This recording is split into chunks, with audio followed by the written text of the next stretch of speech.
نفسي بس أوجه رسالة لأهلي في مصر وأمي بالتحديد وأختي، لهم أنا بحبكم جدا،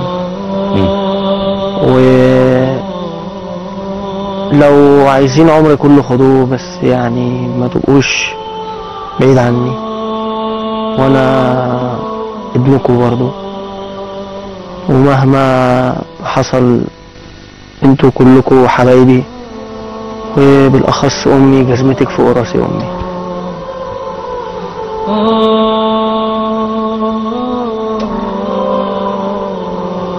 جزاك الله خير،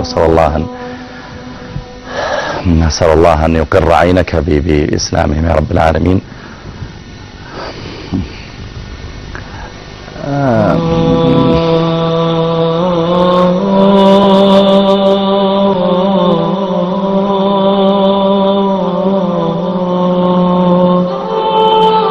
Oh